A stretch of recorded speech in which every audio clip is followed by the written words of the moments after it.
welcome back to Cantina MX Football Podcast. We're back from a little break now that Liga MX is returning on Friday. We're live on Twitter Spaces and simultaneously on YouTube, so send in your chat requests, send in your speak requests. We're here for you guys. Going to talk about this upcoming season, the moves, the signings, and the expectations. But before I go any further, let me welcome Joel to the podcast. Joel, how we doing?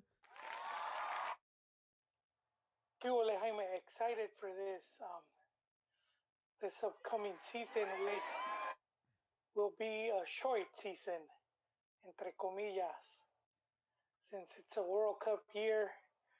And the World Cup will be in December, November. So we'll be looking at a lot of doble jornadas, fecha dobles.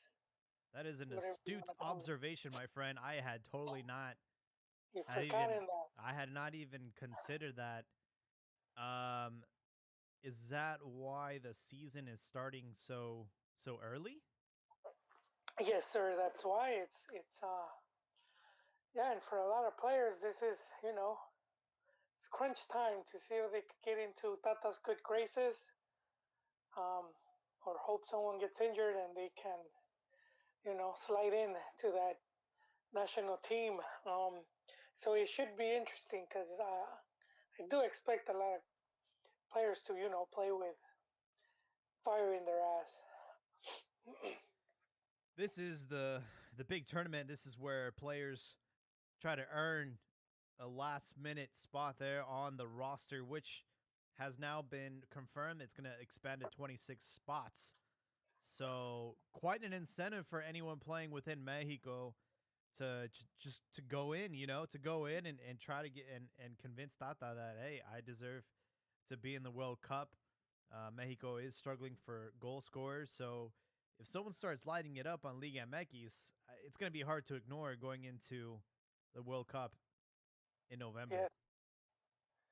Yes, sir. And just briefly, Mex did announce some of their games that they will be playing.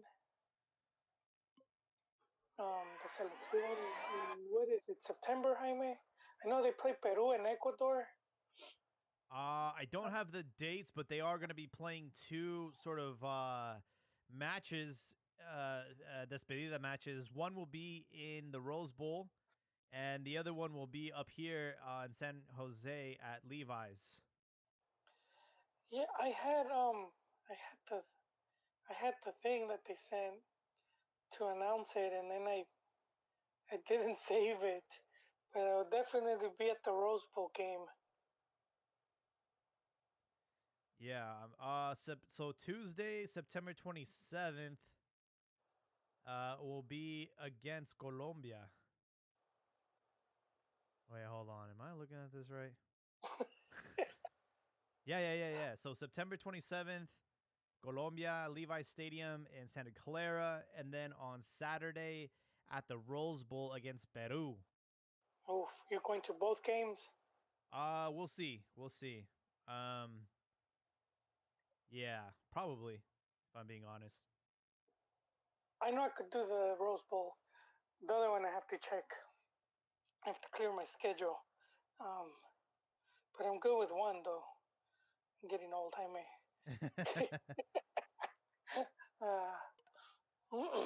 Sorry, they just changed up this Twitter Spaces interface, so I just saw your request to speak, Al Pastor. How we doing?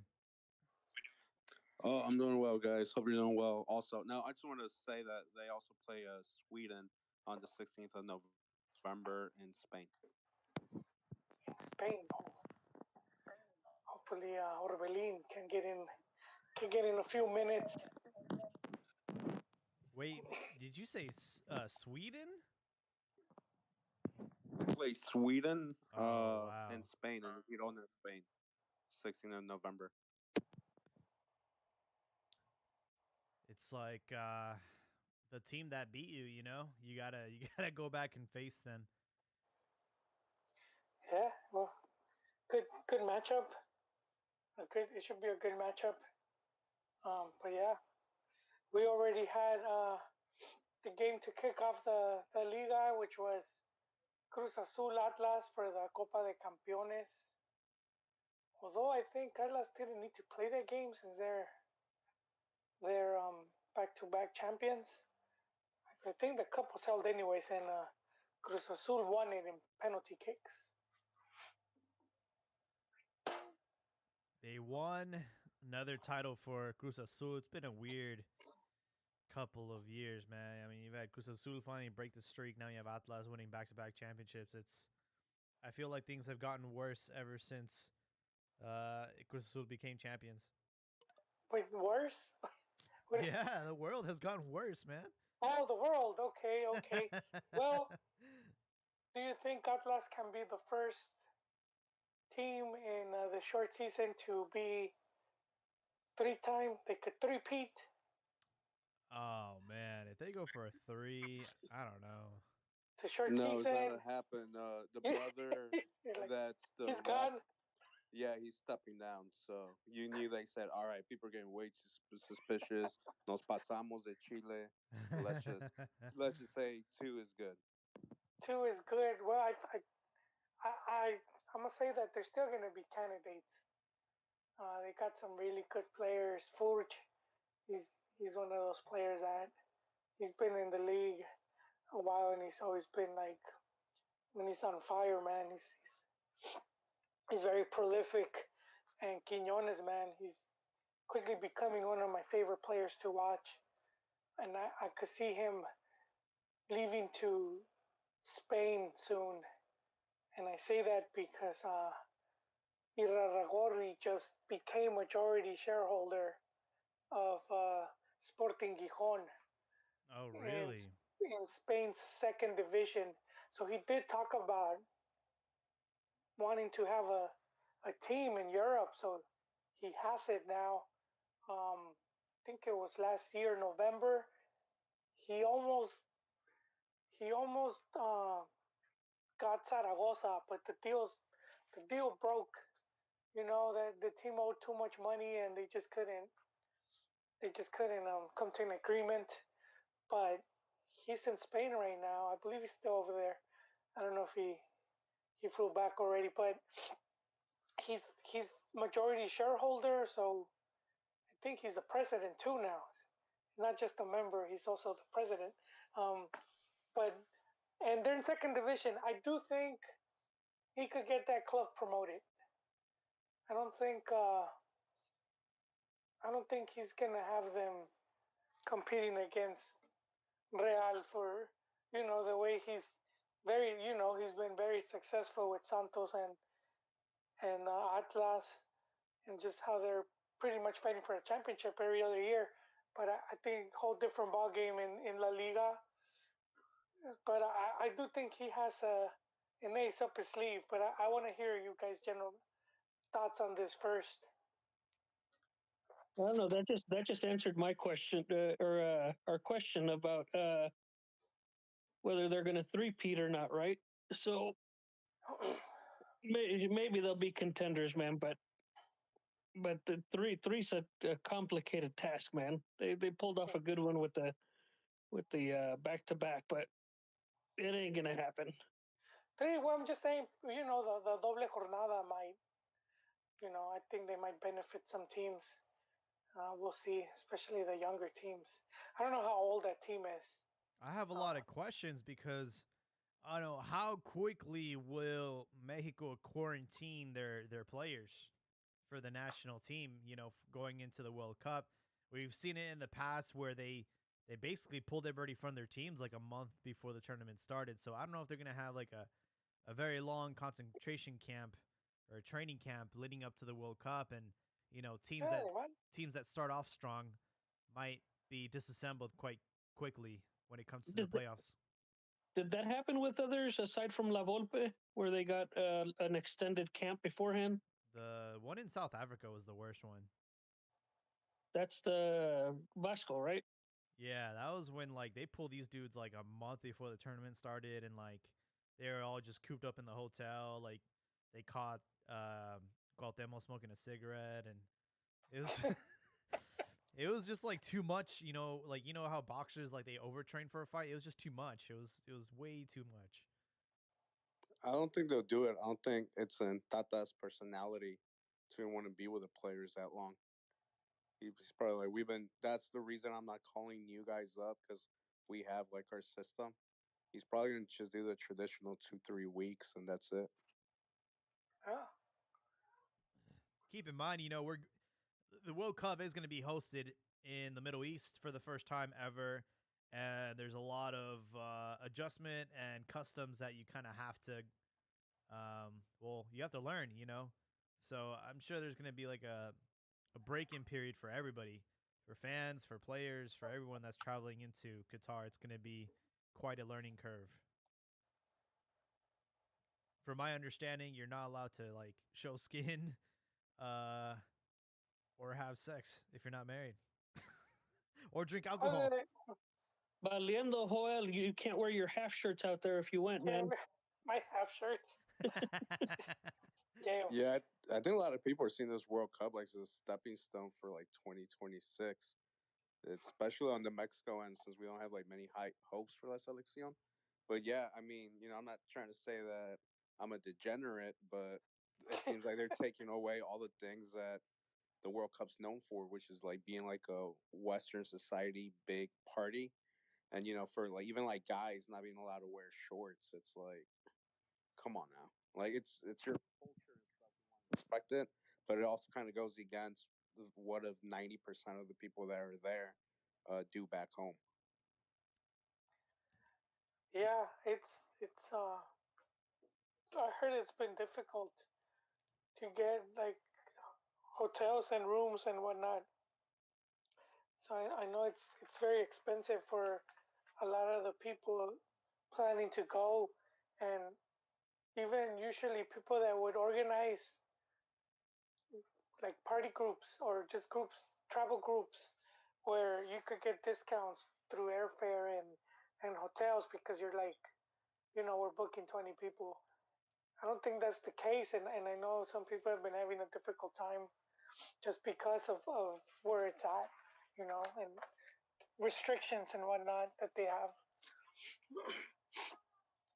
I'm just wondering, like, I know in Brazil they kind of had to like bend backwards for one of the sponsors, which was Budweiser, because they hadn't sold beer inside the stadium. They had like banned it. Yeah, But for violence in the league, in the Brazilian league.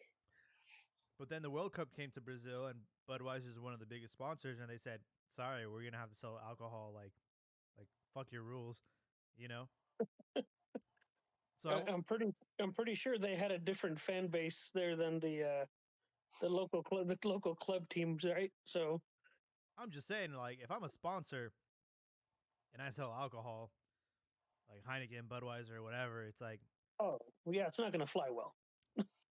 I you don't know what's there. That's a good question about alcohol because I don't know if in Qatar. I know there's like certain countries where alcohol is not you know it's not permitted. So I don't know. I don't know if Qatar is one of those places. it's just like I heard something that they were gonna have designated like zones where you could only drink, kind of like where you go to a club and there's like a smoking area. Designated heathen zones. Yeah, so I'm not sure if they're gonna have something like that going on because you best believe people that are traveling, they're not gonna want to stay sober. Like the fans, like part of the experience of going to World Cup is getting absolutely tossed. So if Yeah. you're Oh yeah, everyone you see is pretty So what I hammered. what I'm seeing here is that alcohol is available only at licensed hotel restaurants and bars. oh, okay. But not like at the fan fest or walking in the street.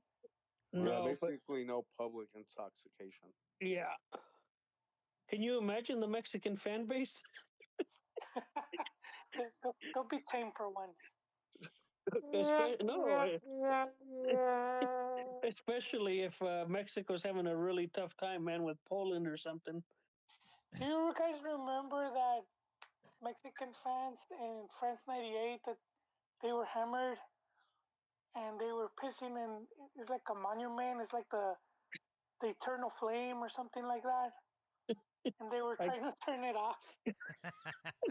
no, I didn't hear about that, but they were extinguishing the eternal flame. With Not piss, surprised. dude. I'll just Just say that. damn. they saw Yeah. they saw a fire. They try to put it out. Oh It's yeah. Mexican engineering.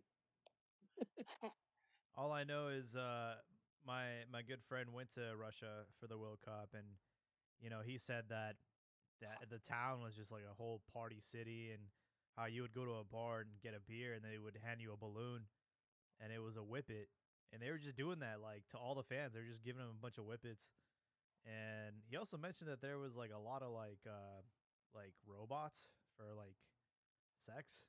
Yeah, it was weird, man. He was telling me some What? crazy stories. Robot respect? Yeah, yeah. Oh yeah, they did. They did have, just really quick, a few years back. They opened some brothels in Europe, which are like sex dolls. Damn, that's funny. So I don't know about the robot, but I do know there was sex doll brothels. Yeah, yeah, that's what they were doing in Russia, like in Moscow and stuff. Oh, you went to Germany, right? What was Yes, that sir. one like? Same, dude. It was similar to how you guys describe it. Jaime was saying how it's like you'll be in the street before the game, and it was just people partying, and then after the game, some people drinking to celebrate and others to forget. Um, and it was just a massive, wherever there was a game that day was just massive. I didn't really get to party though. I missed out. I was doing work for a newspaper, so I'll stay in the stadium after the game, and I'll be there for like 3 hours writing, and then come out late and too tired. It's just, yeah, I missed out on all the debauchery. But you saw it in the trains, so that's where I experienced it the most. Like if you saw the people taking the trains, and that is the one thing of, like in Germany is well connected with their train system, like the metro and their other trains. So the people that would travel, like you would be in the cars, and it was just like it's just a party inside of that car, man. Yeah, even out here in '94, when over here at Stanford, they hosted some group stage games, right? And you'd walk around it's an area called the University Avenue, or you go to the town called Los Gatos, and the Brazilian fans, man, were phew, they lit up those towns. Yeah, exactly. And they lit it up. Right? The girlfriend I had at the time, I asked her to go get me a Brazilian flag, and she got some Brazilian dude to give it to her. So I think I have it Oh, here flag! somewhere. I like a flag from the fan base. Yeah, yeah. I thought you were like just a regular flag to blend in. Just No, no, no. get just get free drinks or whatnot. So Codacino and I was getting free drinks as they were walking by, man. They were handing you drinks, man. yeah, it's the one thing I got to do a lot. Not drinks, just bottle. Yeah. People have bottles of stuff and they'll just pass it around. I don't think I'll do that now with I guess the whole COVID scare. Get deal with a mask. Um, if the case is going to be true, where there is going to be allowed alcohol in Qatar, we can already eliminate one player from getting called up from the selección, and that's Guli Peña. oh man, I saw that clip. Oh, It's that's pretty low, sad, bro. dude. Come on. Another video. Yeah, this one's sad at this point.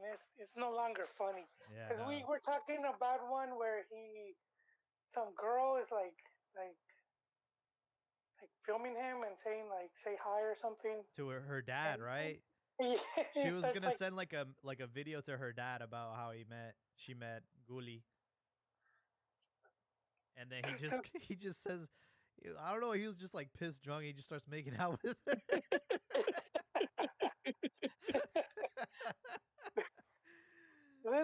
it's like a bar, and it looks empty, and he's just stumbling around. And it's like, Yeah, is he damn, still in El Salvador? I don't know where he's at. I'll probably Guatemala, isn't he? get him to play cascarita like that. Go and No, I was like, he was still play for my playing. team. I'll give you a 6-pack. Huh? I thought he quit, but No, he's playing for Antigua. where's that? And Guatemala, I think. but That's in yeah, Guatemala. they sold him. I was wondering where they would sell him, but that's probably why. He was at FAS, and then he went to Antigua. Yeah, and he won a league title with the team. Did he? Yeah, he won. That's one of their bigger teams. I'll drink to that. And No, it really is sad. Like I saw that video like floating around. I'm like, damn. At this point, it's not funny. It's like get some help. And wasn't it like after he went to like Scotland, like Cruz Azul was trying to get him in to return, and they're like, we'll only take you in if you like go to AA meetings, and he said no. he disappeared. I think he was supposed to like show up at a training camp, and then they couldn't find him, and like his wife didn't know where he was at. Damn, he's married. Holy shit. Yeah. Well, I don't know now. They couldn't find this guy, and then he just showed. They finally found him, but yeah, man, this dude has some demons. I don't know what happened.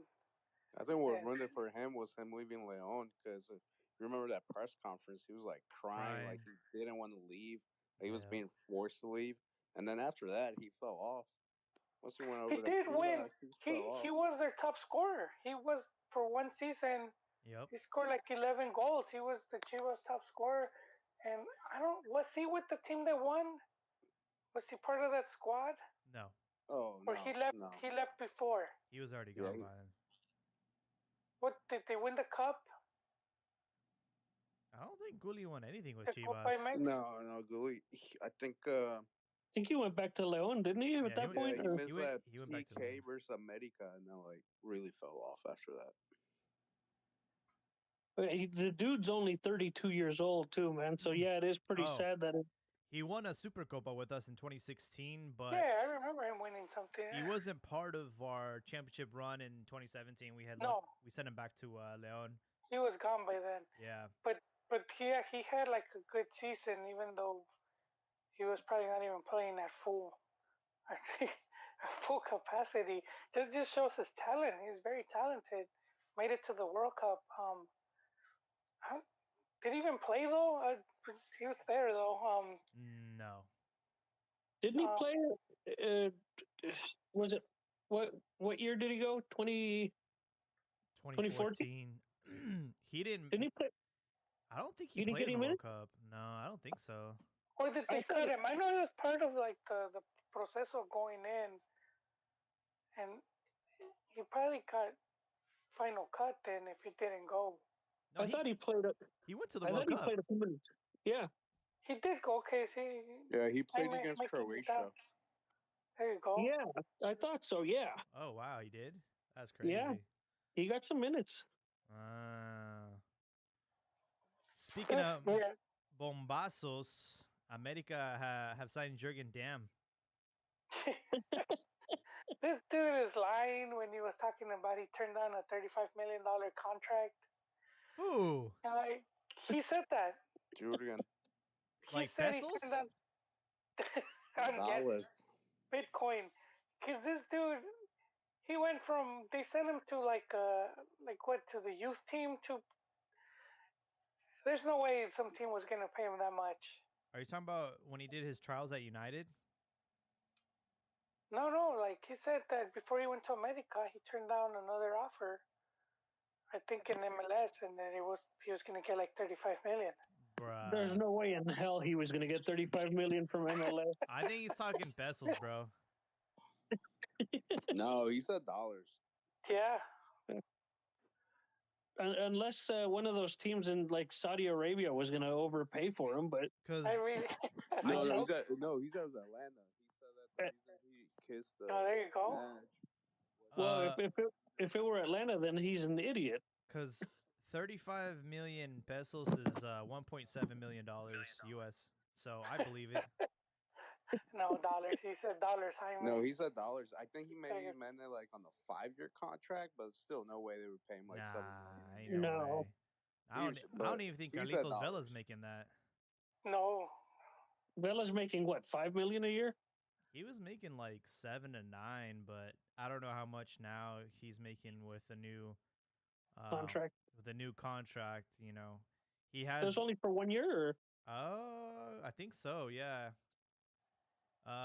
Carlos Vela has extended his contract at LAFC, like as if that was a tough decision for him to make. But he did mention that there were some Mexican teams trying to court him. I would be the Monterrey team, Jaime. Don't. I know your Chiva heart. Those strings pull, but it would have been the Monterrey teams. Well, And the only team that could afford him. he also said that even though he had offers from Liga MX, if he didn't stay at LA, he would have gone to Europe as his priority. So he pretty much told Liga MX to blow off. Why would you, if you're Carlos Vela, why would you return to Mexico? Serious question. Yeah, I wouldn't.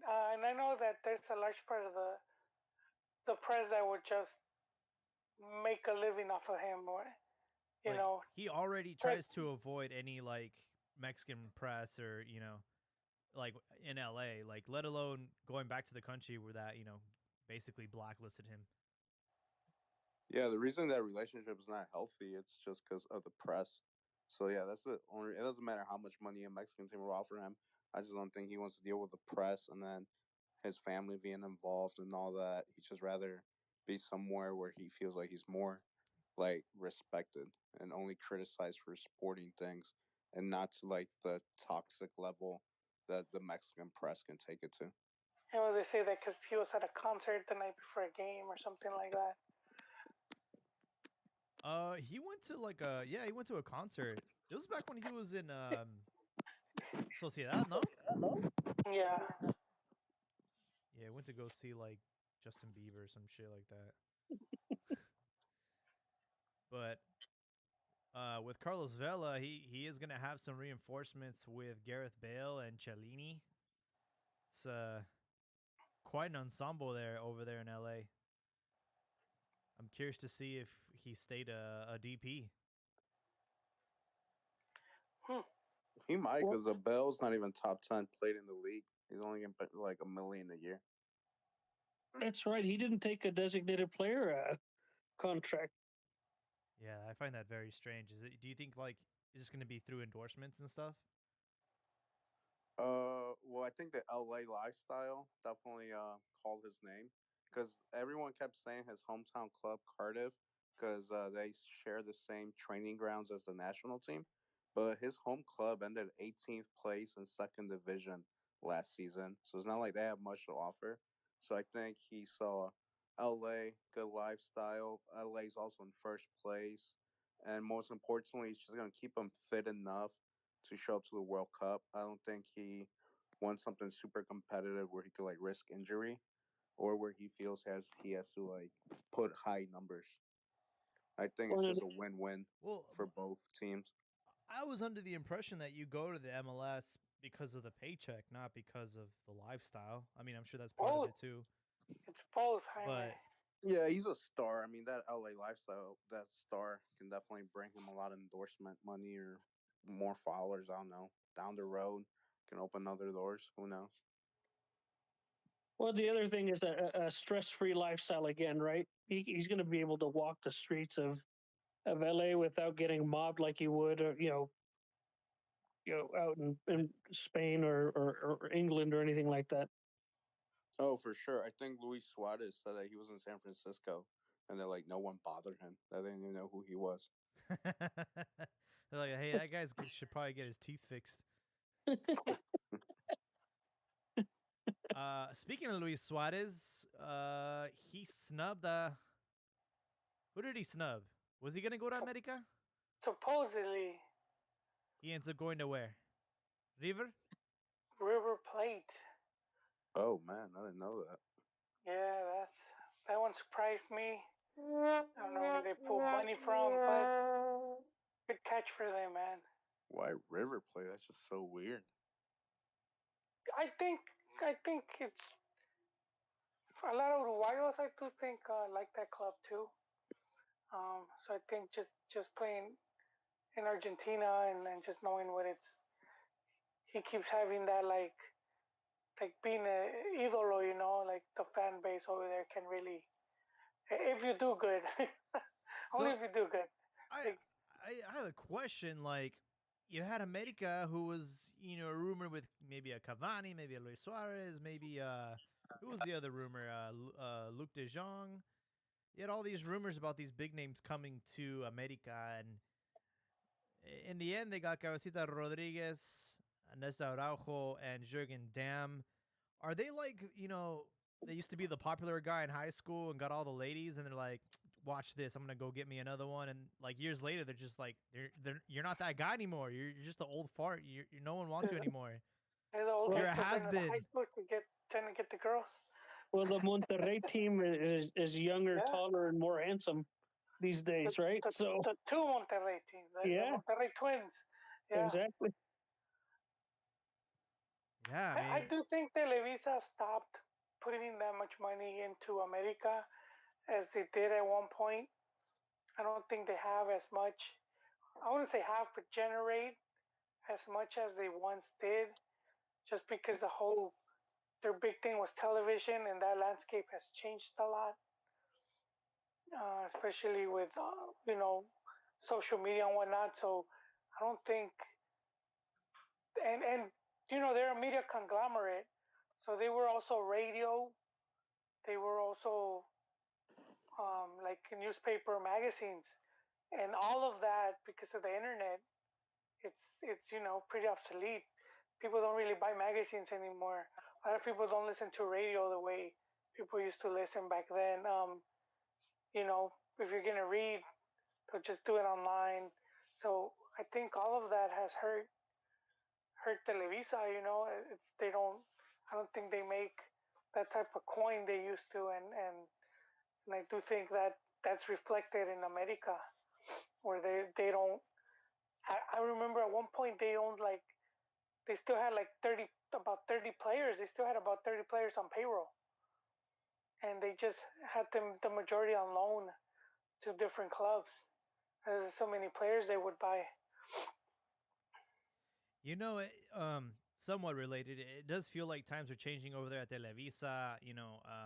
Like Univision is basically forcing all these guys into retirement. All the commentators like Perro and Bracamontes, and there was another rumor saying that Pablo Ramirez is also going to get kicked to the curb. So it Oh seems, no, he's been kicked. He's gone. He got fired.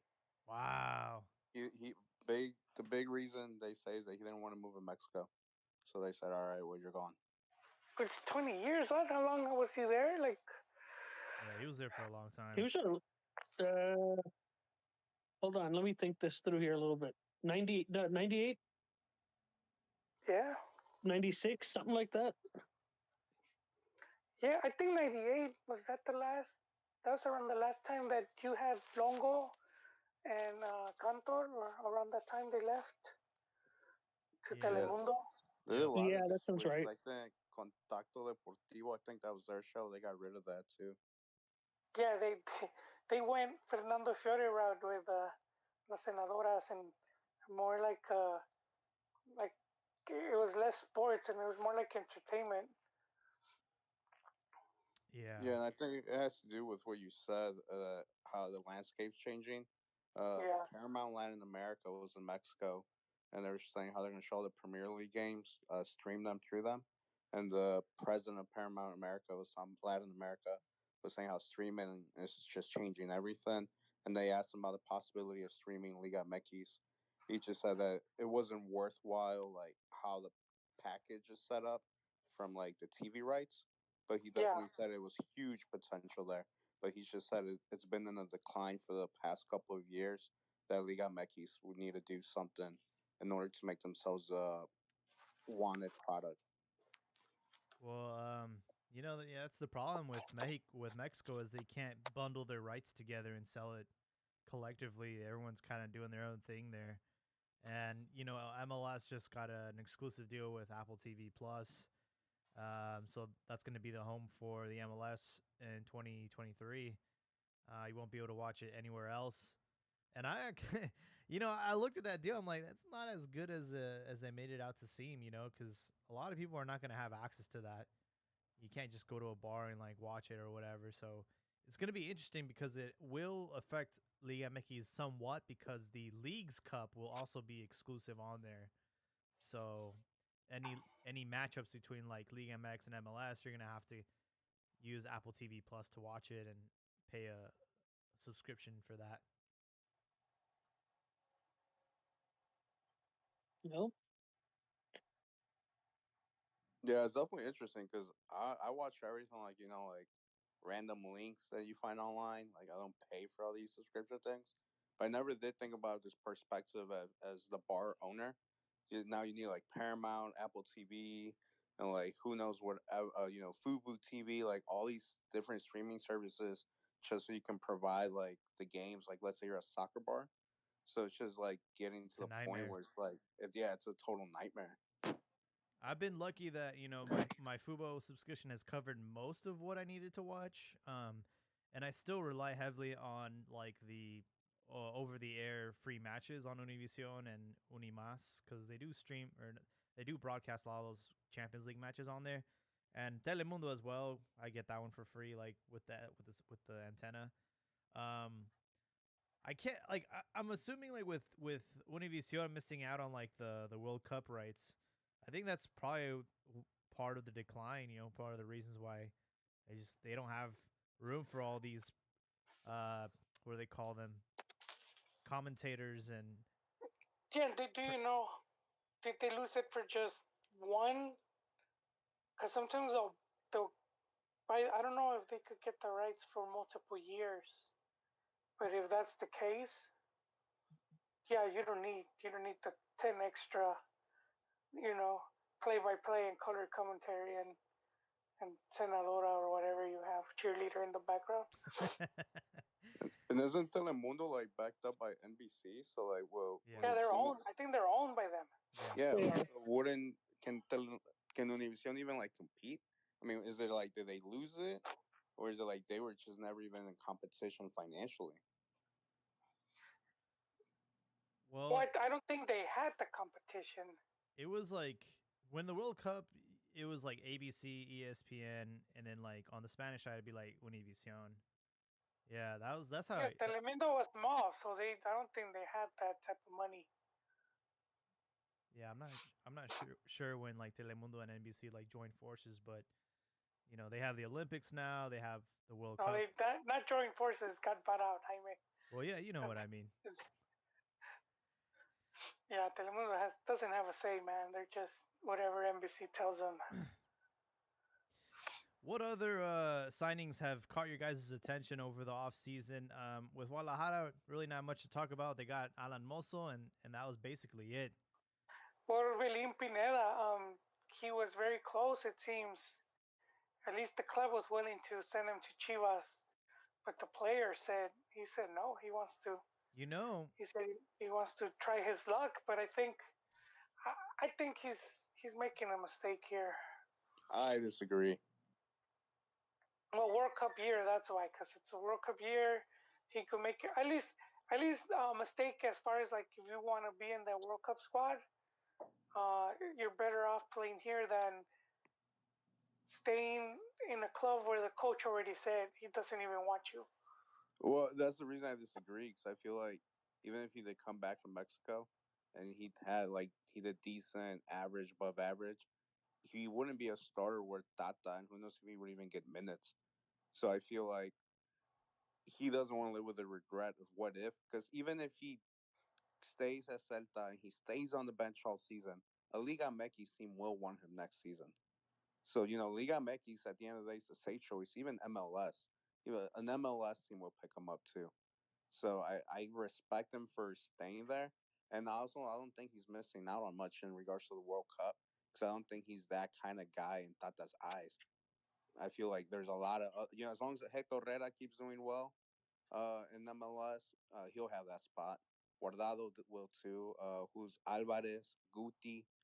I feel like Orbelin would be like fifth, sixth choice. Well, here's the situation because this is what happened. Celta picked him up on a free transfer. They didn't have to pay any transfer fees to get him. The coach didn't want him, and they said that like I didn't even ask for this guy, and they were basically looking to get a quick buck. They were looking to flip him and sell him and get some money. So like Celta, they don't want him, and they're trying to get rid of him. And unfortunately, the demand is only in Mexico, where Orbelin came from. He's like, I'm not trying to go there. So it's like it's just a messed up situation because the club doesn't want him. He's not going to get played in Spain, and it's like they don't want to loan him because they want the money like instantly, so they can sign other players. And it's just like at the end of the day, it's just like a lose lose situation for everybody. And if you have a team like Chivas willing to like bring you in and give you an extended run just in time for the World Cup, I think it's a mistake for him to just basically rot on the bench. Yeah, and the thing is, like if you, I agree with you, Pastor. All the points you made. I still think there's benefit though of going to the World Cup, even if he didn't get minutes, because chances are Tata won't stay, and then for the next cycle, he's already sort of like in that. He's already in the picture. Even though I still think next cycle he still will be, but I think you, they do get some benefits from going to the World Cup. They make some extra coin. I don't think Celta's paying him what he was making at Cruz Azul. He didn't go to Russia, did he? Orbelin? Yeah. No. Mm-mm. Yeah, so I mean, this would be his prime year to go. And you know what? He might end up still getting called up. Yeah, he might, especially with his being 26 now. But I mean, I think the main thing with him is just Coudet, the coach. It seems like if Celta has like a no not so great start, that he might actually wind up leaving. And speaking of Celta, the one that surprised me was Nestor Araujo joining America, especially after that interview of him saying he's a Chivas fan, his whole family's a Chivas fan. His dad said he would die happy if he got to see him in a Chivas jersey. So I'm like, how do you wind up at America? Money. I Well, don't know. I mean, you tell me there weren't other Liga MX teams that could offer him more money? Probably not if he went there, you know. And yeah, he probably got paid less to be over there in Celta, right? Came oh back yeah, America. they do. A lot of those teams. Just really quick, Golazo here. I don't mean to cut you out. It's okay. We'll be surprised because we think go Europe and that it's you kind of have it made. But a lot of these teams will pay you less money. You could be in a lot of these teams mid-table, going right to the bottom. You're not you're not getting that good paycheck, man. Yeah, and I think that's probably it, right? Chivas probably couldn't pay the salary that he was looking for in Mexico, and then America, Well, there was you know, there was a transfer fee involved as well, right? yeah, There's your problem. mm, And that's the case, it's obvious that Chivas don't really have money to spend. They're looking for freebies, loanies, whatever the case may be.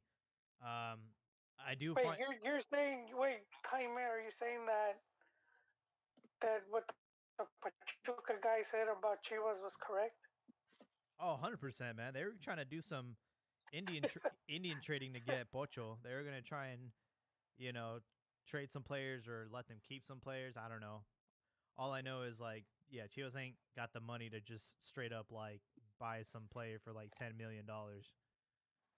No, I don't maybe think they have to that. maybe with a few more OXO commercials, they can probably get a few shillings, right? Also commercials. Yeah, Who would be doing them? or you bring back Cardoso for him, man. All Uh, those spe- commercials. That Speaking of Chivas not having money, how do you guys feel about Joao Malek, who went from Coras to Tepatlitan and with Cordas, he had like 13 goals in 27 games. He just played one game with Tepa, one goal, one game.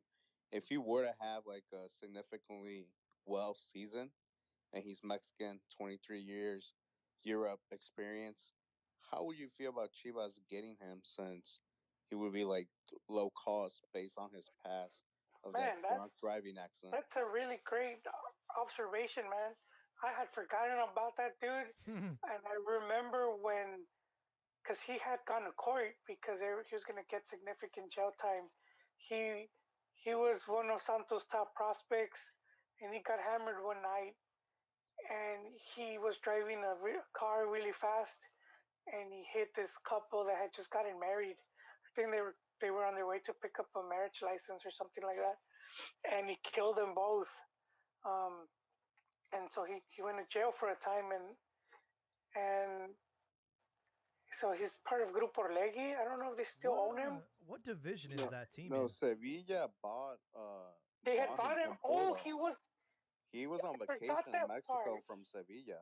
He was, yeah, that I Yeah, remember. he was more than a Santos prospect. He was like already like on big European radar. I mean, Yeah, getting bought from Sevilla by Porto, it's a pretty big deal.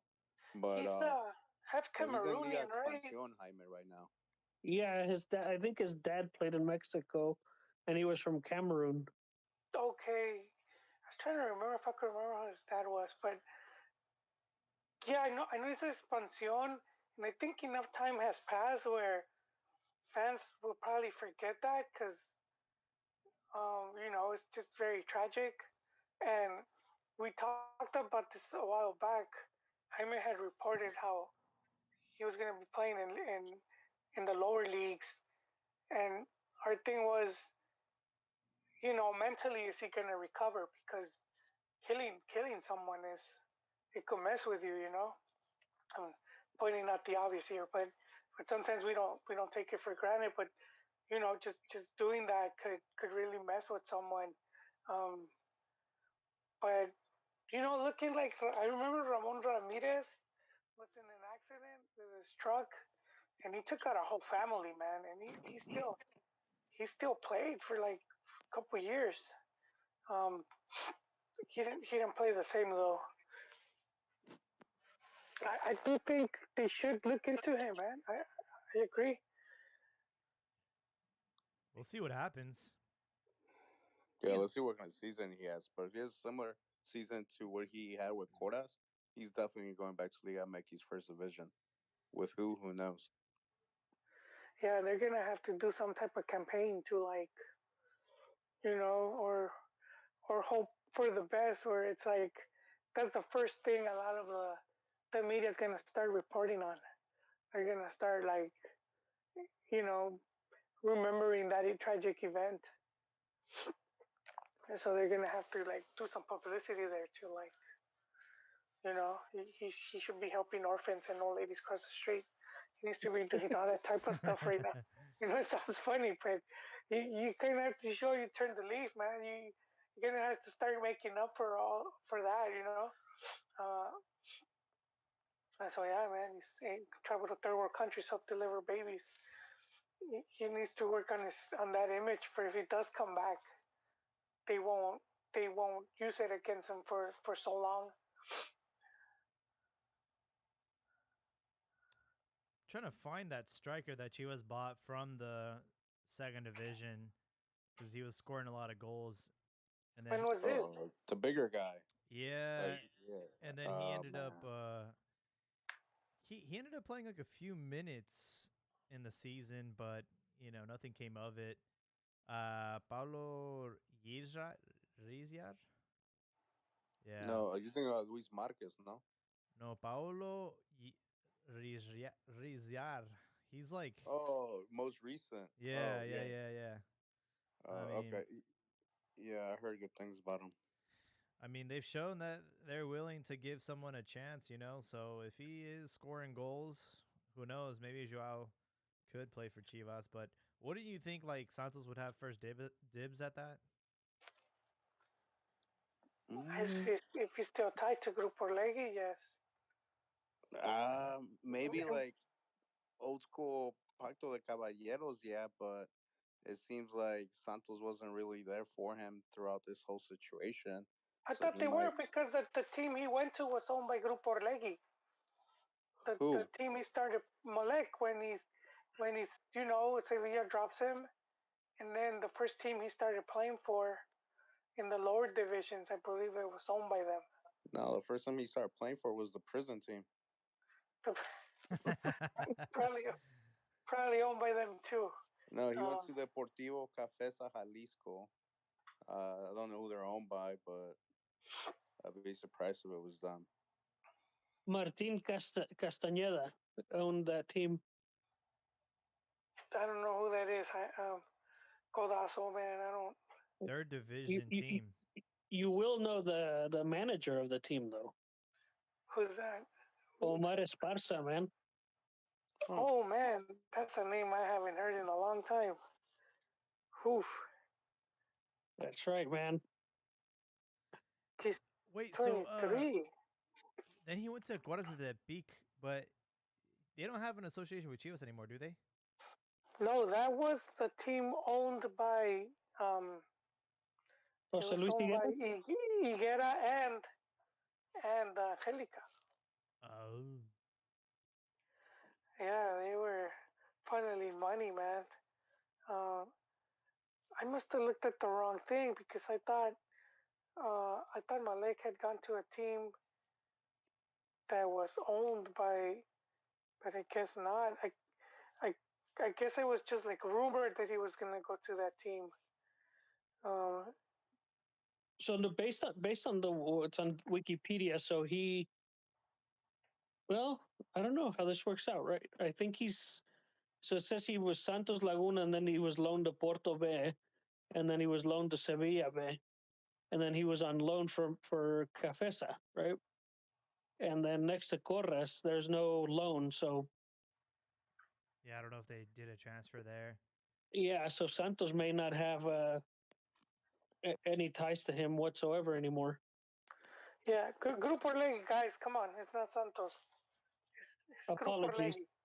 It's Grupo Grupo Orlegui, Orlegui. Santos is at their mercy, man. They don't. It's whatever Grupo Orlegui the wants, B man. team. They would send him to Atlas if he's. I'm looking at transfer market. It looks like it was a free transfer to Goras, so there was no money involved. But he was playing for, yeah, he was basically back at Santos after he got his contract canceled by Porto. And the coach for the team he's on right now is Bruno Marioni. I thought I saw that. It's pretty cool. So we have Liga MX kicking off on Friday with factoring in all the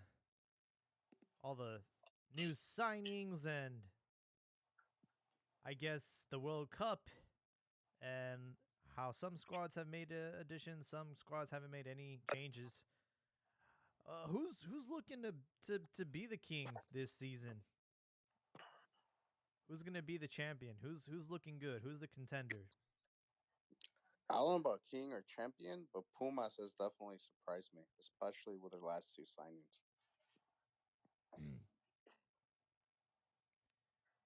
Yeah, they got. It's a sorry. Go ahead. I forgot the name of the guy that they signed, but he's from Argentina, right? I forgot. Yeah, they got Saviola or something. He was literally on the Argentina national team like recently, Oh wow. like starting 11, and they sniped him from Boca, I want to say, and Damn. then yeah, so yeah, like literally was recently playing with Argentina, so it's just crazy how they got him.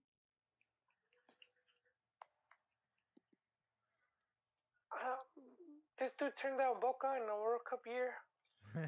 Being having been called up, it reminds me of this one player. Brazil had this one player called, I forgot his last name. It was like S CHIDT, and he played like an amistoso or two with the national team of Brazil, and they sold him to some club in Scotland. Like one of their top teams bought him, and this dude was ass, man. The fans would call him shit, and they would call, they would call him shit. Cause I don't know how to pronounce his name. It sounds kind of German type, but it's a Brazilian guy. And so I later found out that was something the selección of Brazil would do. Sometimes they would just call some randos, sort of like as a favor to the promoter or something, and then use that to sell them. Like so, there was no intention of this guy being in a proceso. They just get a call up to like a bolero, and that was just to have that in their, in their CV. He's seleccionado, he's a Brazilian seleccionado.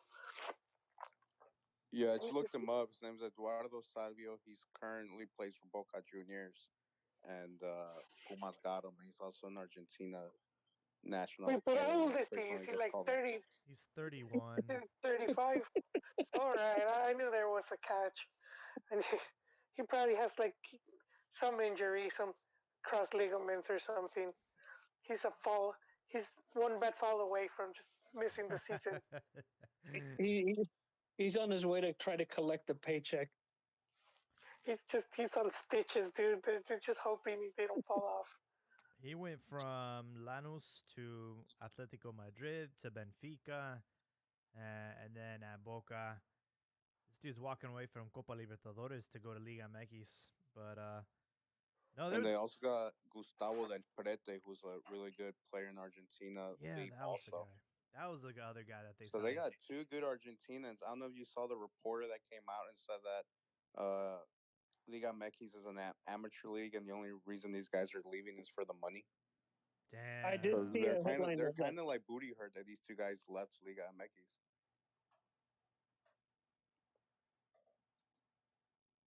Well, the guys wanted to eat, man, and they weren't paying them. So yeah. But I thought I did see a headline of that. I didn't even click on it. You. It's not the first time you hear Argentines running their mouth about that stuff. America, not America. Atlas also signed a player, Mauro Manotas. Manotas, I wait.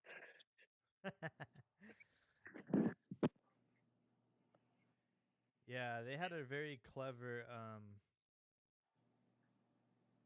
sort of announcement. I don't think that's the guy though. There's another guy that they signed. I think from Peru, right? Edison Flores. Yeah. Yeah, he's known to be a baller too. Yeah, he was.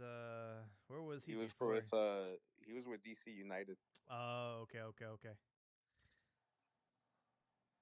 So, from what I'm hearing, Pastor, you said you're liking Pumas for this campaign.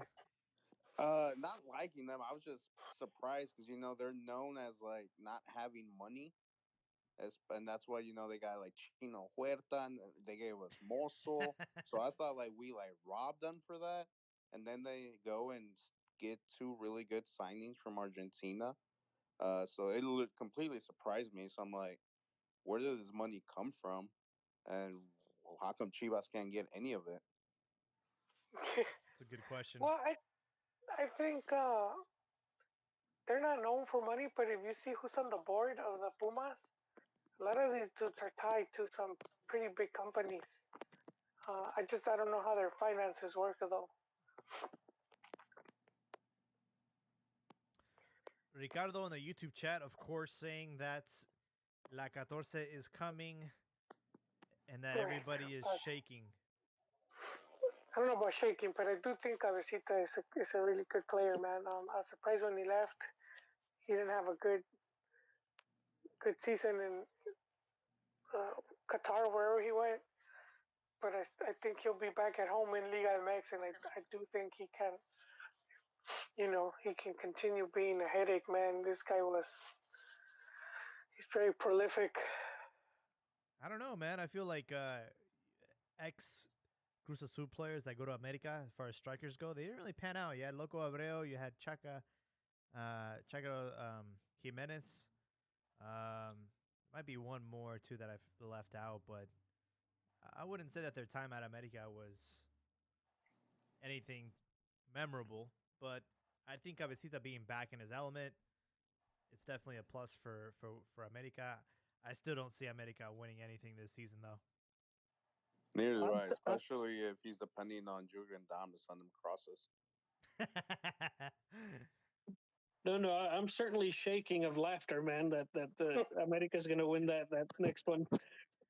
But didn't Cabecita completely bomb in where did he go? Saudi Arabia or Yeah, but I heard they wouldn't even play him a striker. That they'll have him like contención and whatnot. Who knows? But I mean, just going sometimes that whole lifestyle change. He had 8 appearances, 1 goal. So yeah, not the best for Saudi Arabia. I don't know why do players go there. Is it just like they get A lot of money. a lot of money? A lot of money. It's quick cash, man. Didn't the Borg go over there? China Borghetti? too. We've I had think a he few. did. Just played like one.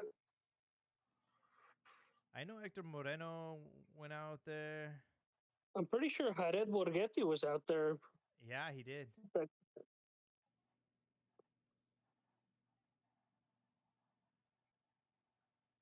Joel, who do you think's taking this season? I don't know. It's hard. The doble jornada. And I have to see without like knowing who's gonna lose players, not just from Liga MX but from other national teams. Who's gonna end up being affected the most? We could end up having a team that's not even, could even have Chivas there, man, sneak in and get a win. Um, I think that all these doble jornadas, man, is gonna make it a bit unpredictable for me. yeah, I'm kind of on that same feel right now that for me it's not there's no clear cut favorite. You'll probably see the same group of the same cast of characters up at the top fighting for the title, and I personally don't have a favorite. Nothing I can think of, man. Maybe Toluca left. They left Nacho and they brought him some players. I think he has that kid that was at Querétaro that he was being promoted for a while and then he just kind of fell off the radar. He's supposed to be pretty good. Oh, what is his name? yeah. He went to Cholos and then. Yeah, see, I like that I didn't say his name and you guys know what I'm talking about. I know exactly. They do that a lot. He didn't fall off the radar though. One thing that's surprising, if you look at his precision, and then like Mexican players under 25, he's like literally like number 1 or 2 in all categories.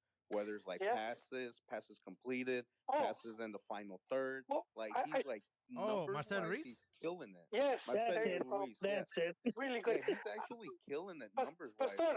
I don't mean playing wise fell off the radar. I mean as far as like the media hyping him up because he was getting massive hype for a while, and then he was tied to Chivas, and I think he said he would rather play in America or I don't know what happened, but that never happened. And then it's like I do remember when he got linked to Chivas, there was like all this talk about him, and then all of a sudden it just like you didn't hear about him, and pushing all those numbers you're talking about, he should be on the spotlight, but for some reason, you don't really hear much about him.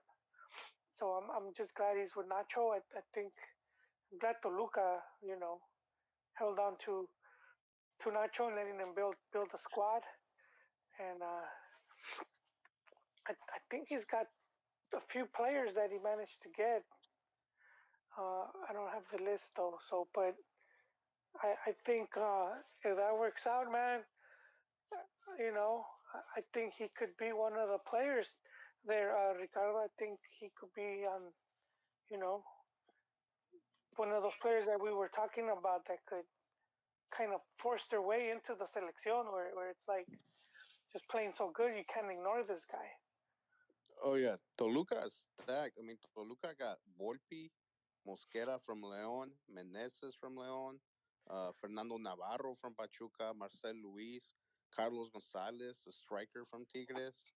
Brian, I mean, they're stacked. I mean, as far as like recruits for this tournament. Yeah, and Nacho, he's a good coach. I know he's gotten flack, but his stint at León was really good.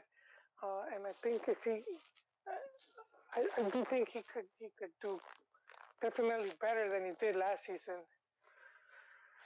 Yeah, he's now getting the chance to pick and choose who he's bringing in this go around. I don't remember. Did he get? I don't think he got very many refuerzos last tournament, right? When he came in. I think he just had to do what he had. Can he? He went full Charlie Brown like adult on us. Yeah. Bro, Well, you're too close to the mic. You're too close to the mic.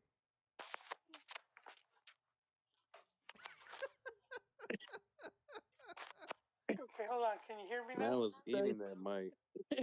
No, it fell. I'm laying down and it fell. Can you guys hear me now? Ay, andas bien sexy ahorita. Oh snap! Sound like man talking to the trombone. that was that was Joel the last like 30 seconds. My microphone fell. So is it still like that? No, it's better now. What were you saying? No, I was just agreeing with you. I don't think he got a chance to build the squad when he arrived. Yeah, He had to go with what was there, and he just it was a team that was sort of like in disarray a bit. Yeah, I honestly think teams like Cruz Azul, America will probably get dismantled for the World Cup. Monterrey as well. I would eliminate all those teams from actually winning a title, going on a deep run. They might have a good start to the season though. I wouldn't sleep on Pachuca. You know they were the second best team. They lost to Atlas in the final, but they were the best team overall in the regular season. That's right. And I hate to say, we always talk about them, but Tigres, I think they could go on a deep run. Would they be losing players though? Like they have players from other teams. Because like Tigres doesn't really field too many like national team players, do they? Not anymore. I know they had a few. They had the Chileno, um, Vargas, I think his name. He's not there anymore. I don't think he Is is. Quiñones with the Ecuadorian? I have no idea. Yeah, if Atlas loses Quiñones, that's a that's a good chunk of their chances there. huge Um, blow. I think for sure a dark horse will be Pumas. Everyone kind of like jokes around with them, but Pastor brings up some good points as far as like who they went in and signed. And plus now they have Chino Huerta, man. The Mexican Salah. He's been talking a lot of smack this preseason. Let's see if he can live it up. Oh, that's right. I can tell you, I can give you the answer, Al Pastor. No. Well, I'm interested if Chivas can live it up because I mean it is a World Cup season, so we're having all the Mexican players trying to get that last minute train ride. I mean Vegas and Macias depends which one you get. If you get the ones that are in form, that's good right there. Same with thing with Beltran. Then on the de laterales, Mozo and Chicote. Like that's like already like five strong core players, and plus you add like a two other three in there. Not saying gonna win the title, but they can definitely be top six without a problem. Sorry, Ricardo, I didn't see your request. Again, they changed the interface over here on Twitter Spaces now, but if you can turn your mic on, we'd like to hear your predictions on who's going to lift some silverware this season. Isn't it obvious? The 14's coming home. Cabecita is gonna El Cabecita is gonna penetrate all the Liga MX defenses this year. Sin albur. El Sin albur. cabecita la va a dar. And I was listening to you guys, and there's a lot of misinformation out there. He was playing in Arabia, obviously for the cash, right? And they were playing him out of position. They had him as a fullback, No and way. yes, they sure did. And the if you look at that squad, the starting striker is that big African guy that played for Porto, and that guy's a beast. So I didn't see any way he was going to start for them.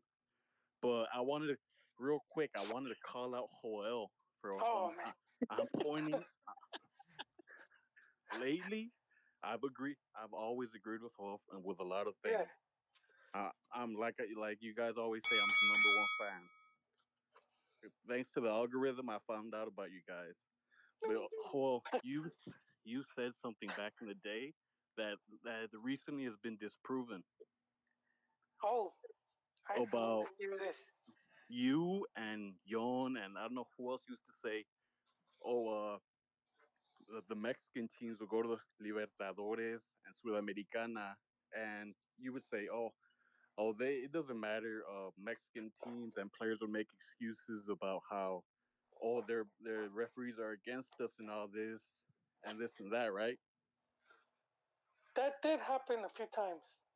No, but back then, but you guys would say, oh, that's that like Conmebol doesn't care if uh Concacaf team wins, right? No, what do you mean? Conmebol didn't want. They just didn't.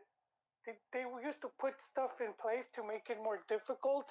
Like for example, I believe it was Santos that was gonna play a game, and they said they needed to have the night lights, or else they couldn't host it. And then the I next, do remember that. and Yeah. then the next season, a team from Venezuela in some shackled, made out of wood stadium with no lights was allowed to change their time because they didn't have lights. Santos had to install theirs. Uh, they would do. They had like a rule that if a Mexican team made the final, that they couldn't play The the the Well, yeah, final the the leg, last right? favorite. game. Yeah, it wouldn't be. They couldn't host the last game. They had to play it first. Um, and so they had little. They changed that around the time when it was it's a Spanish bank. What's the name of it? Scotiabank Was it Scotia? They were or no, Santander. Santander. Santander. Yes, Yeah. they were the sponsors, and that was around the time that Chivas got booted for the Chilenos were making a big deal. So is the Chilenos, man. The fiebre porcina. You guys remember fiebre Swine flu. porcina? Yeah. Yeah. And then Conmebol kicked out. They kicked out Chivas, and so then Liga MX said, you know what, we're out. And Santander sort of smacked Conmebol across the head and was like, big reason we came in was because of Liga MX. And that's when they gave, I think they gave Mexico more. They gave them like another spot, and they let Chivas come in the finals. And then they changed a couple rules to accommodate. But there was a few like instances where it did seem like the cards were stacked against the Mexican teams. Well, I must have misunderstood. Forget what I was gonna say then. But no, well, my point is I was getting to recently. If you guys follow on Twitter, there's a great page called Liga MX Oh Sudamerica yeah, or that's a pretty good. They always yeah, post the Yeah, highlights, right? Yeah, that guy posts some great content of when like They, yeah, about foreign players and about when Liga MX teams were playing like those tournaments, right? And he recently uploaded one where there's this RG player that played with Cruz Azul in that 2001 Matute final. Morales. Well, I don't Was know it? exactly. I'm not a much of a Cruz Azul fan, Yeah, but the, this guy uploaded an interview where this guy basically admitted that he didn't try as hard against Rosario Central, like in the semis, and he was practically like hiding in the bench because he that was like his childhood team or whatever, right? So yeah. and he was saying, "Oh, I just pretty much went to Mexico for the money, and I didn't want to play against my hometown team, so I didn't really like try that hard." So it goes to show you, like these guys, they just come to Mexico. It's obvious they come for the money, but although I am a Chivas hater, I do there's a extranjero thing should like it should be a limit to these guys because these guys just come to Mexico and they don't do anything, I think some, well, and they're some fakers. do, some. But you know, I gotta say something. Like, if this guy still lives in that area, he sort of has to say that. Those Yeah, fans I are crazy, understand that dude. too. They'll Yeah, show up to his house and they'll try to burn it, which has happened to some of these other. So it's, yeah, I do think their fans go overboard, and I do think he looked really bad saying that. Very like that's a unprofessional. bad look, bro. You can't deny that. That's a bad look. It is. But we've seen like all these players that came to Mex, and a lot of them stayed in Mexico, and a lot of them Almeida, when he would go on the talk shows in Argentina, he would defend. He even said Mexico feeds you guys. Like, what are you talking shit? Right? He said les da de comer. So you do have the ones that defend, and there are some that just are But like I, that. Where but I think the majority, yeah, there's that small few percentage that do come like you mentioned, like the campeón de Copas Chocolate Almeida, Buso, Matias Buso, and Chaco Jimenez, like these great players, right? But I have to admit, after hearing that, like I always had that on the back of my mind, like these guys, like you can't trust them, even when they do come to Mexico. After getting that like affirmation from them, like they're not gonna try as hard. They're not gonna feel the shirt, and I know that's cliche and like romanticismo, like they say, but I think like that's a really bad look in my opinion. Who am I to say? But that left like a bad taste in my mouth. I do think you do see it with some, like Roque Santa Cruz when he came to Yeah, Cruz Azul, and he just, I don't even know why they brought him. It seemed they didn't even check his medical chart. He must have played. I don't think he even played a full game. Um, and yeah, we've seen some players like that just kind of half-ass it. But I do think, in the most part, especially back then when there was less extranjeros, I do think a lot of them would end up like having really good, doing really good careers. Camoranesi, big one right there. We did Cruz Azul, right? Um, I Clever. Clever, the Brazilian, Clever Yeah, Boas. oh yeah, the, the the the America legend. America guy, Hmm. Yeah, so I mean, I think Reinaldo there's both. Navia.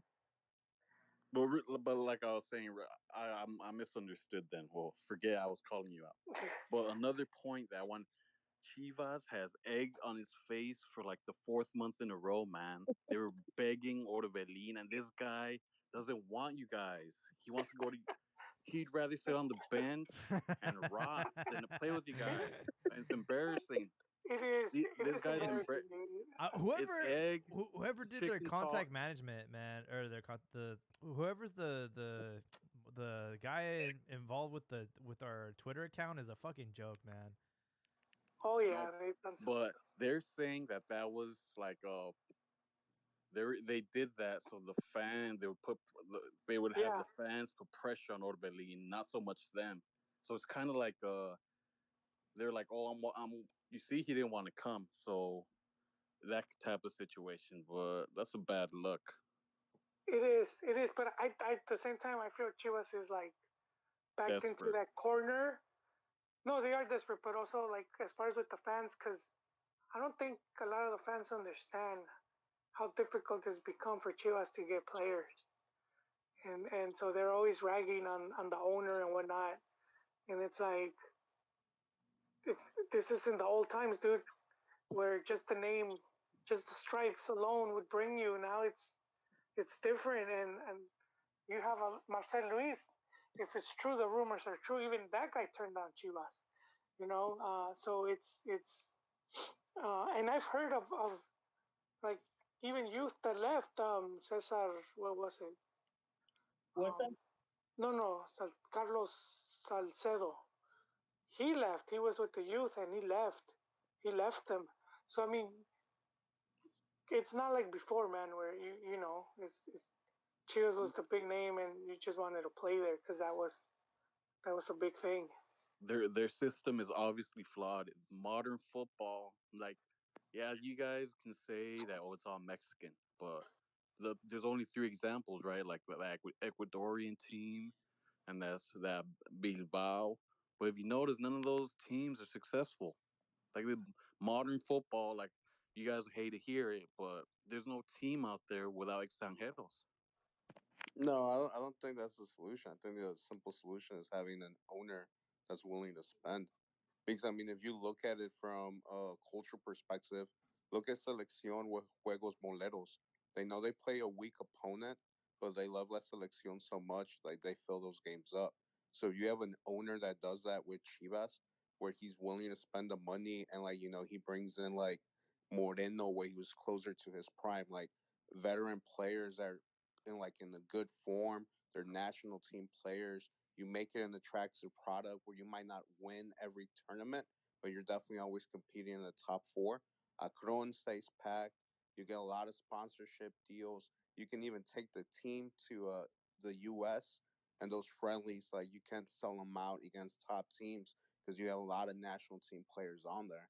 But at the end of the day, what the current ownership's trying to do is they're trying to save money instead of seeing it as a potential investment. But there's no now.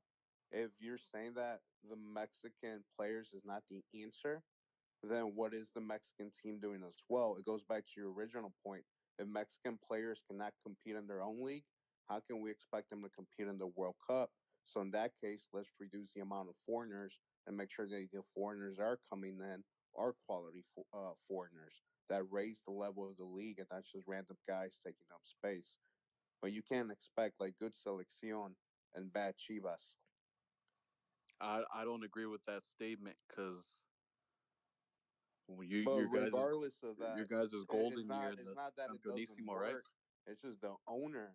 The owner's not willing to put in the money to make it work as well, or doesn't have the money.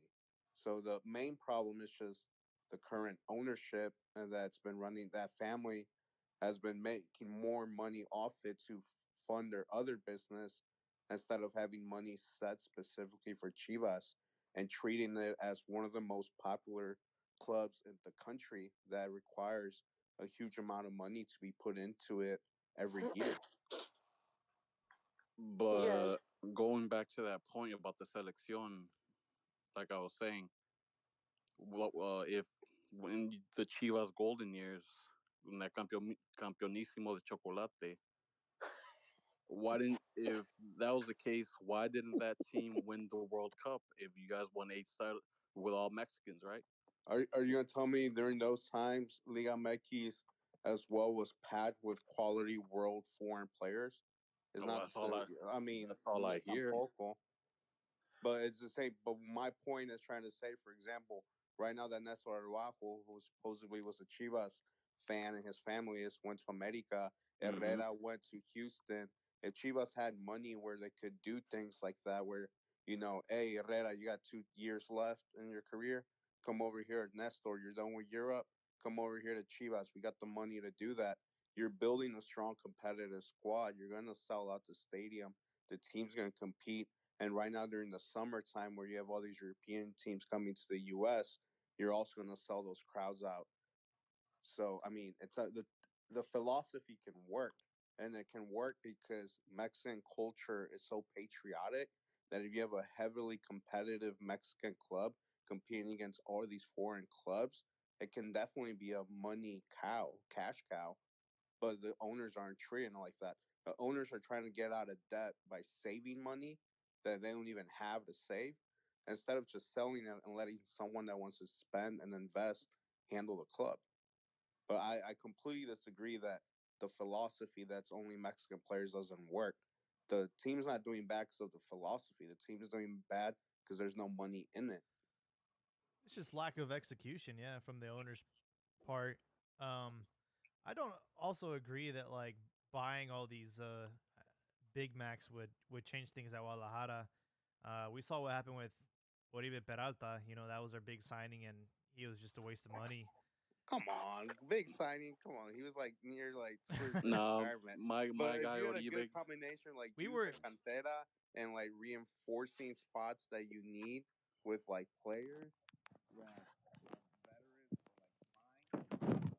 like you could accomplish something. yeah. No, my guy Oribe got paid, so I'm okay. I Well, I just Ricardo said something about the World Cup. Why Mex didn't do better? But Why no? it, Why didn't they win it? Well, why didn't they well, win it well, a in lot the of reasons. in Because Chivas golden years? What well, would be the because closest World Cup? The 1970, I right? know, but see, this is the thing. Mex League didn't become professional until around the 50s, late 40s, early 50s. So before that, it was semi-pro at best. So I mean, and then if you look at the World Cup, it was 16 teams. I mean, that's the top 10 teams plus six really strong ones. That was really hard. It was really difficult to win it back then. It was basically the best teams showing up. You know, it's not like now it's 32 and you get a Molero teams now that can go. But 16, you know, the more traditional powerhouses were going to be at the forefront. So yeah, it was more difficult to compete against a lot of these teams that were had been professional and also had more competition because Mex was in CONCACAF and there just wasn't much competition in the region. Also, we have to keep in mind the travel too. It wasn't as easy back then, you know, By to Steamboat. travel to other countries. So there's a lot of stuff that played into that, like just having that roce, having like not being in a region where there's teams that could push you. They're basically, you know, abandoned there. Mex sort of even they kind of created CONCACAF. You know, they were like at the FIFA sort of asked them to like get the ball rolling there. So that those are the things. But it, the Chivas thing, what you know, the more important thing was that it made soccer popular in Mexico. So if it was like that came out of that Campeonismo era, was it became popular in it became like a national sport as opposed to just one of the sports in the country. But America took it to the next level with the Well, Estadio Azteca, bringing well, the World Cup that's to Televisa. Mexico. That's Televisa. But Televisa did because I mean Ketchup, America same didn't thing. build America the club didn't build the stadium. You know they didn't bring the work. That was Televisa that did that, and they're just a club tied to them. But they did play an important role too. But Televisa did bring in two World Cups and just building the stadium and then they just helped it become more professional with the television and whatnot. So yeah, it's And they giving both all played these a teams role. money, right? For the TV rights. Yeah, they were yeah because before they didn't really get money. They didn't And get everyone anything. keeps hating on America. I I think Les da de comer. they confuse the two. They confuse the two sometimes. They don't know where one ends and the other begins. They I just happened like I overheard you guys talking also about those RGs being salty. That Like that guy they took from Boca, that guy's a dud. He's broken goods. He's not gonna do anything. I was watching today the Libertadores, most boring game I've ever seen in my life. That Boca game, and I also happened to see the my favorite Brazilian team, Inter. I know why it's your favorite. Why? I'm not gonna say it. 2010 was Too such a soon, bro. beautiful year Too for me, soon. Too soon. and they Oh played man, like crap. But it was my Has America even made a final in Libertadores? they made a final for Sudamericana, where we got robbed I in think they plain made the sight. same. They made the They've semifinal. never made a. No, they made the final against 2007 against Arsenal, where they changed the rules on us on half. See, see, you're agreeing with me again. Told you they were messing. I remember there was this team that disappeared now, Kaiksao. I forgot some weird name where the fans threw a wheelbarrow. They were fixing they, they were fixing the Azteca and the America fans threw the wheelbarrow in there. Well, it was a Brazilian team, right? Wait, when they got into a scrap? Nah, the fans just I don't know were Oh, just there was I one where don't they got know. into like a fight and like it was pretty scary. They were all like running towards like the locker room because they were like it broke out. But Damn. All I'm gonna say is that Libertadores right now, if you put the top Mexican teams in it, I guarantee there'd be one or two in that semi in the well they're in the quarterfinals right now. I don't know, They bro. should have won because we've since Mexican teams started competing. Cienciano won it. Some team Hmm. from Olympia, I think a Colombian team. Nothing against those teams, but Once I think Caldas. I would say they rank right. You know, the Mexican teams are just as strong as them. So I I still We use can't them remember as even an when example. we can't even win a Conca Champions League right now, bro. no way you take a look at these teams. I still remember when America went to Colombia and they absolutely pwned, porked, and spanked the America Yeah, Atletico but Nacional. that was like Like it 10 was years ago, embarrassing. dog. Right now And no, we got you take Seattle a who's the current champions of our region right now. well, that's Pumas. They're pecho frios. What do you expect? They No, didn't No, but I was watching the Sudamericana, and those teams, I'm not impressed, man. no, I do think a Mex team would have won it by now. Uh, Especially I, the I, Sudamericana. I, yeah, with Pachuca won one of those Mm-hmm. tournaments. But I feel that some of the Mex teams sort of sabotaged themselves, where they were like, because yeah, the calendar did affect, but it came to the point where it's like, let's just concentrate on Libertadores, and I think for them there wasn't that much money, so a lot of times you did see Mexican teams that would send like not full strength squads because when they did, we saw the type of games and the type of results they were getting. Um, but then that started happening where it's like, I guess they weren't making that much money as they would in Liguilla, and some teams would just half-ass it there. And then And CONCACAF was holding us back. they did eventually, yeah, that's a messed up part. But And my final point, I wanted that Gareth Bale, he's in MLS. He's coming to retire. You look at that quote that someone quoted him recently, and he said, "Oh, I love LA. It's a great holiday spot. Like I go there for a holiday." I mean, he's Like not who? no, lying. And I well, love golfing. Man, this guy's washed. He didn't even play in the last 2 years. When he was at Tottenham, he didn't do crap, and he was yeah, right on the bench for Madrid. that's true. That's true. And Well, we'll see. and there's a narrative out right now with all these the Mexican media. They're like, "Oh, MLS is well, all these European guys, they're not gonna come to Mexico. Like, what? They're dumb. Like, what are they thinking? They're obviously gonna go to the MLS. And how many of these guys have they brought over already? Wayne Rooney, uh, the that Kaká. I forgot Rooney played in. The, the, Yeah, he didn't do the dude anything. from Chelsea, the Yeah, that captain, Chelsea Lampard, yeah, there you go. Yeah, that other guy Pirlo, from Liverpool. Like they're bringing Pirlo, all that's these right. guys, and it's not Thierry making a Henry, dent. Rafa Marquez. Yeah, it's not. You know why it's not making a dent? because their audience is the Mex audience, and they'll never have that.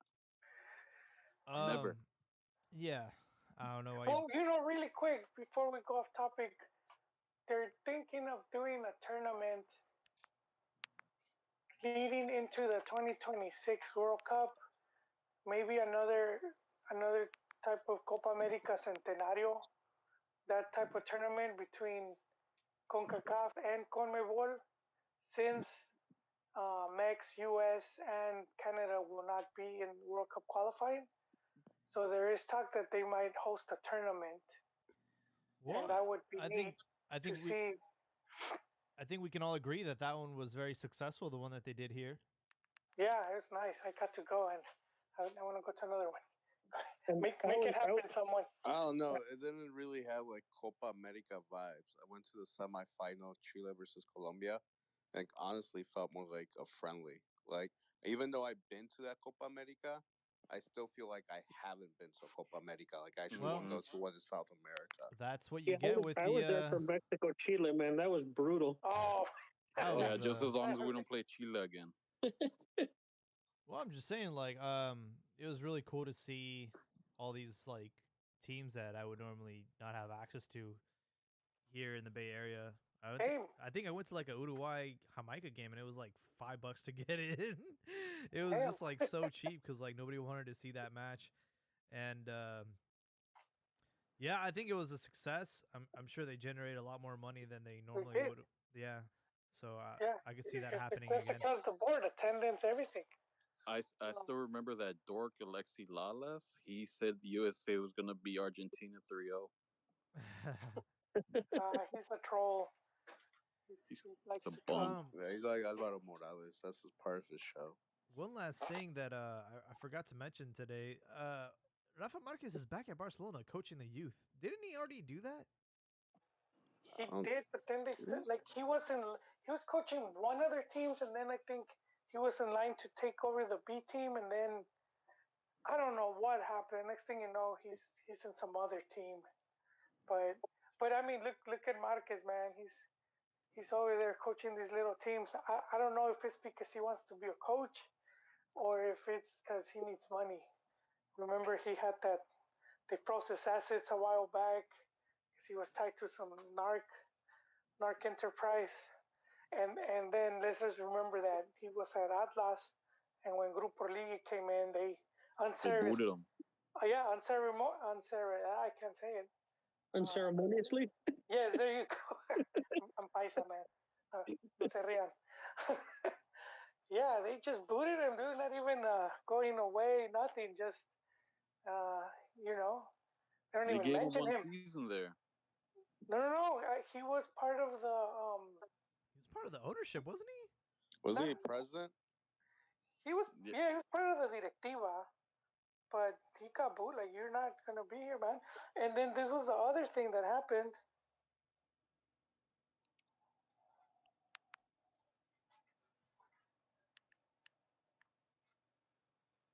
Um, yeah, he. The other thing was there was a tweet, and they call him Ídolo de León. I don't know if that was his thing.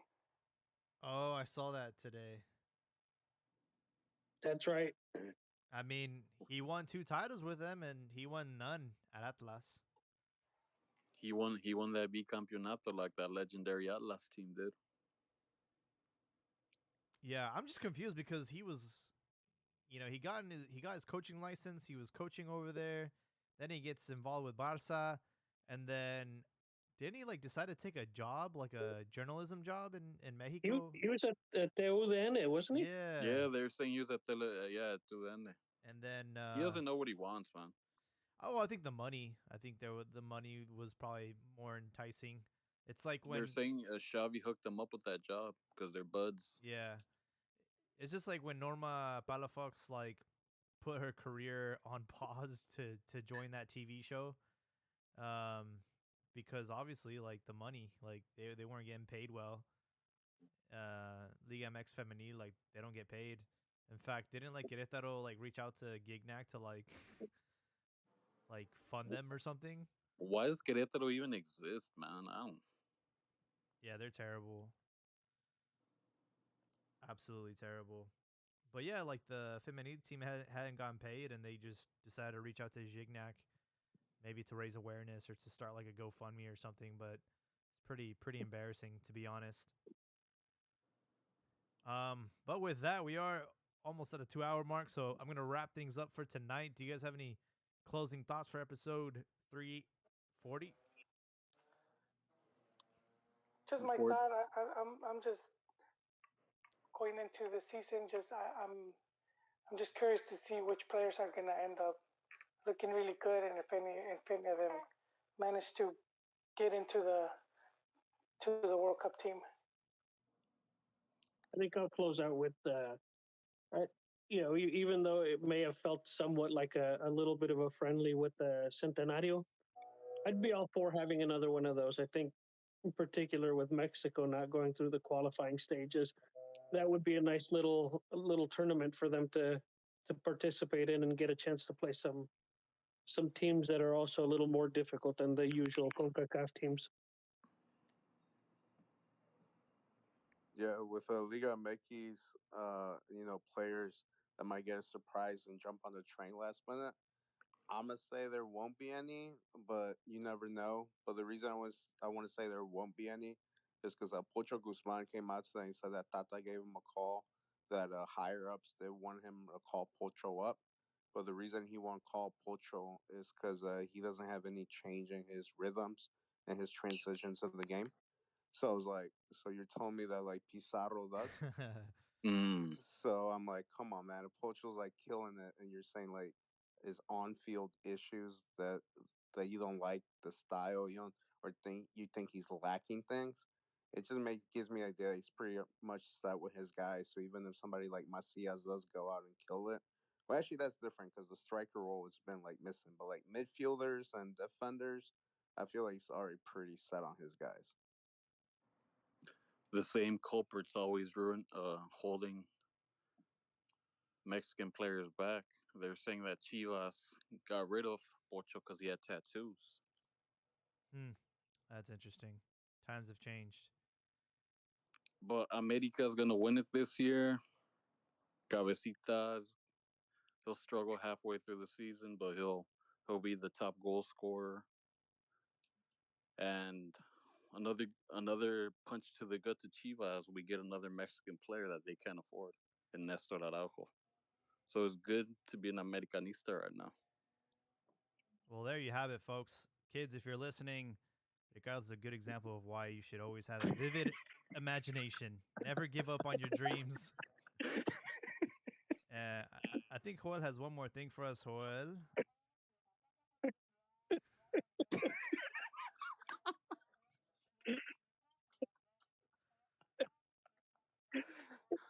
He wanted to make sure that was said loud and clear.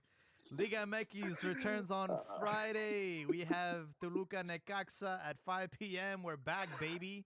And we'll catch you guys on the next one.